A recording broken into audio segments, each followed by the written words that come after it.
My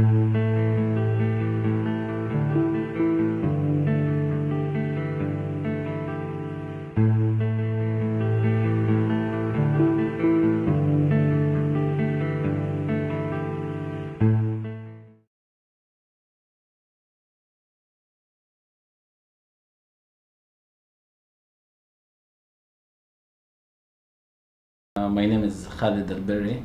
I'm from Egypt. I work nowadays as a columnist, a daily columnist in one of Egyptian newspapers. It's called Tahrir, named after the now famous square.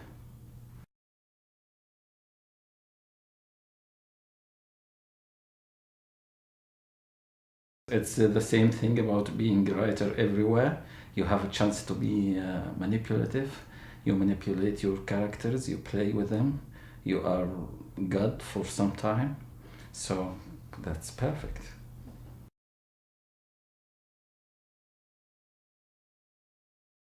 Ancient history. That's the best thing about Egypt.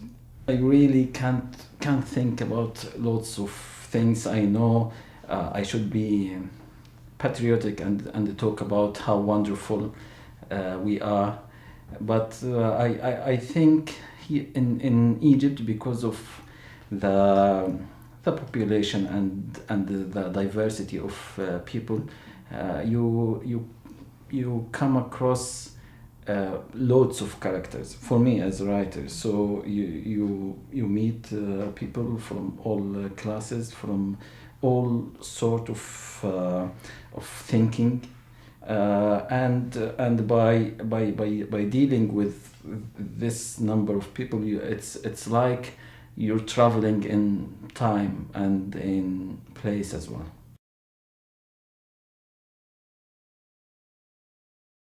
The happiest moment is when my first book was published. That's the apparent happiest moments, but there are some private happiest moments that I can't describe to people. It's when I'm really stuck, and then a twist comes to my mind. I dance. I want to invite all the neighborhood to the drinks they wish for.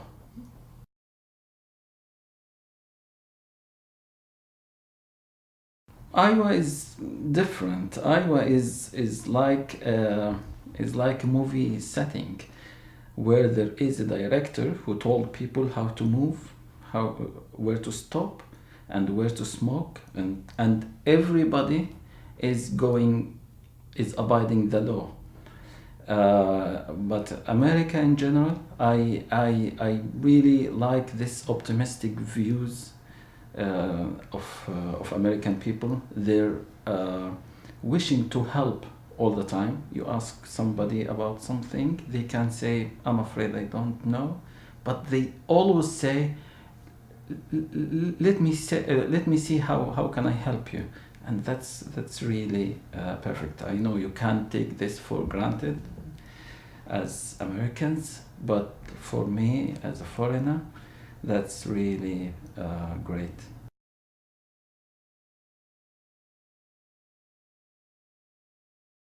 That's very complicated question. I think writers, especially in a country like Egypt, where writing doesn't pay your bills, should be supported, but not from the state, because if it is from the state, then there are conditions, and this has been done in Egypt, and it created an awkward situation where there is no differentiation between writing as propaganda and writing as a creative process. So that's a really complicated question. I'm a writer, a novelist who doesn't read novels all the time. or literature all the time. I like scientific books and history books as well, and I see literature in them, and I see imagination in them. I like books about evolution. I think that's imagination per excellence. And I also read novels, of course. So all these sort of books I read before I fell asleep. My work as a journalist in Egypt is mainly like a columnist. So I write opinion. But from my experience in general in Egypt, because I am involved in the process itself of process of publishing newspapers and so on, it's so hard to be a good journalist, not because of lack of talents, but because of lack of laws that regulate the news production. There is no freedom of information, and when there is no freedom of information, whatever you do, you can't reach the truth. When you can't reach the truth, you can't be objective, and when you can't be objective, there is no journalism as such. So people have to do twice or tenfold the effort to produce what is acceptable, what you can describe as acceptable. And this is misery for journalism in Egypt. I wish this changed soon. I wish this changed soon. And I don't know, it needs long time, because it's culture, and culture doesn't change by decisions or laws. It needs time to develop. And I worked for the BBC, so I felt that difference in Britain. Freedom of information is guaranteed by law, so nobody can prevent you from reaching the kind of information that you want to reach, whatever it is. And there is some sort of independence in news production.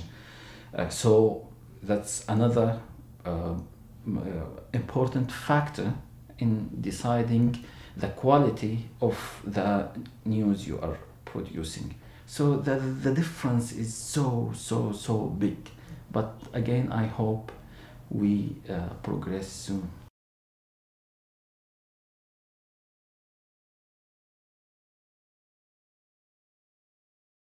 There are loads of challenges in Egypt. Everything is a challenge. Education is a challenge.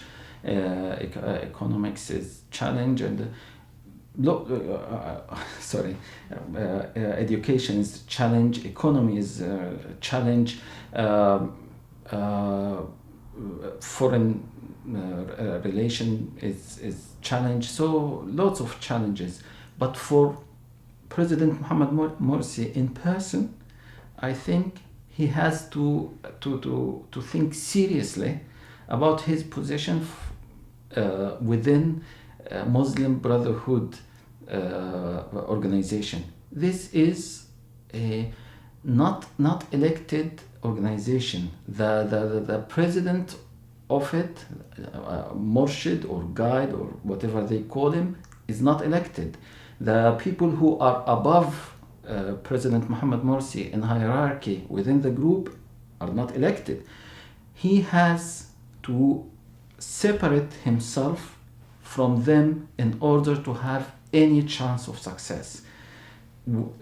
I know that for him this is not a priority, because he would think this group made me president. Without this group, I would not have had the slightest chance to be president. But seriously, he has to do it. He has to think about it, and he has to act if he wants to really have any chance of success. When it's season for elections, everybody is talking about the big projects and that. No, I want some quick solutions for economical problems. We have to rely on tourism, on insurance companies, on these small projects that can produce quick income. Then my biggest problem for long term is education, because we have very regressive education system in Egypt, and education is everything for any nation that wants to develop.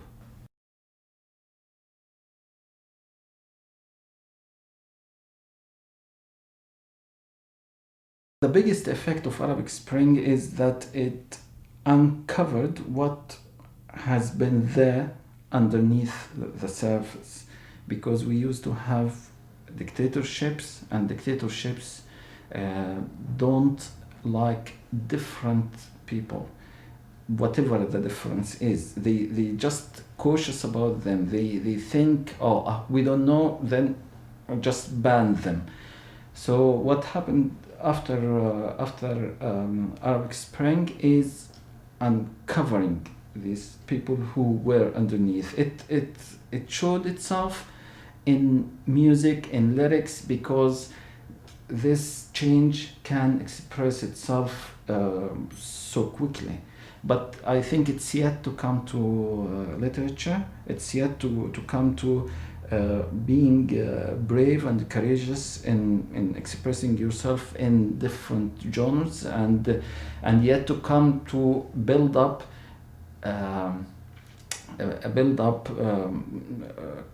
consumers of this literature, because it's a process. If nobody is paying money for literature, nobody is buying literature, so no production.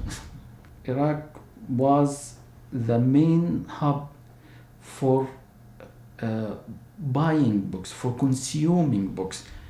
Also, Iraq in poetry was like the avant-garde nation. I don't know why. Maybe there is a legacy of poetry in general in Iraq. That's why they were the first, the pioneers, to go and look for different poetry all over the world and try to imitate it, and then develop their own style. So Arabic poetry was affected by what happened in Iraq, definitely. Consumership of literature, of novel and other books, was affected by Iraq. In Syria, it's different. In Syria, the regime there kept production of books, but because it's not free regime, so there was a contradiction. He produced books that can discuss religions and other ideas, mythology, and so on. That's rare in the Arabic region. That was good, but then politically, it was very conservative. The regime, I mean, put writers in prison. So, in the end, the regime didn't do literature good. So Iraq and Syria, with Egypt, Lebanon, were the main literature, the main literature countries, if I can say so. North Africa was okay. I mean, Algeria, Morocco, and Tunisia, but before of the French link. So their contribution, their old contribution to Arabic literature was a bit limited. Now with translation and with Arabization, they are contributing so well. But I mean, Iraq, Syria, and Egypt and Lebanon were the main countries for producing literature in the region, and they all were, with the exception of Lebanon, were affected by the dictatorships that we have had for the past 60 years.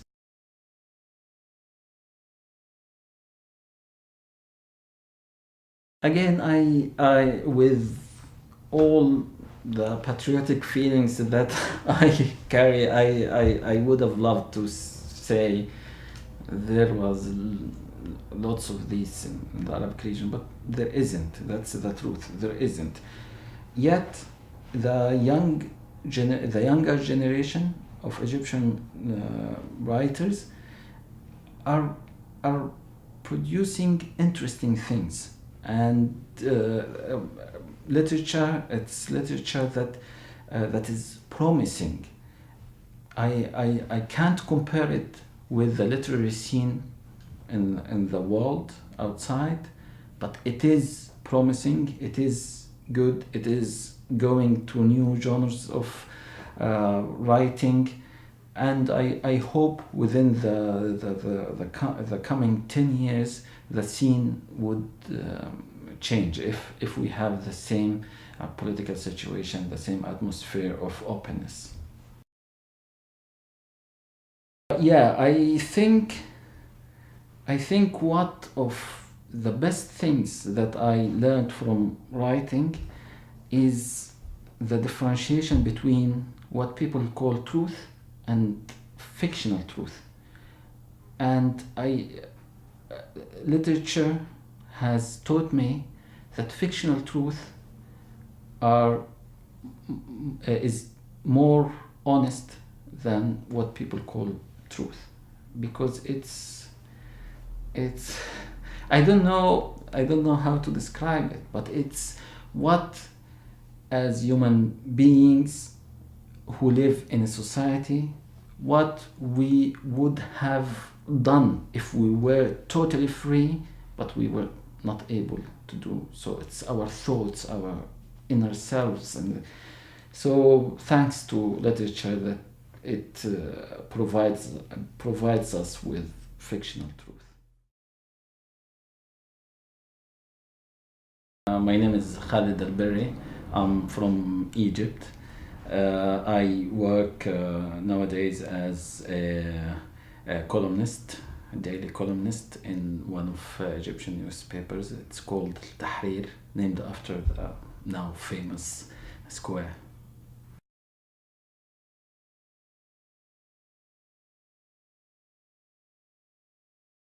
It's the same thing about being a writer everywhere. You have a chance to be manipulative. You manipulate your characters, you play with them. You are God for some time. So that's perfect.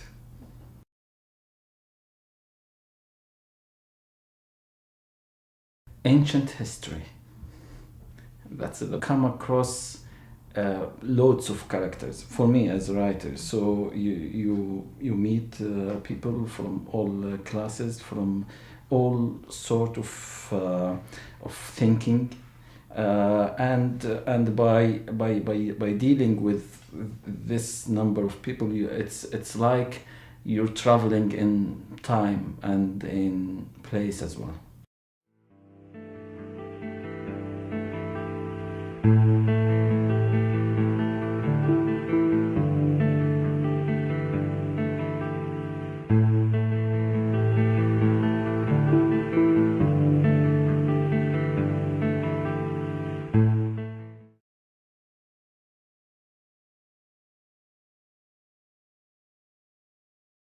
Best thing about Egypt. I really can't think about lots of things. I know I should be patriotic and talk about how wonderful we are. But I think in Egypt, because of the population and the diversity of people, you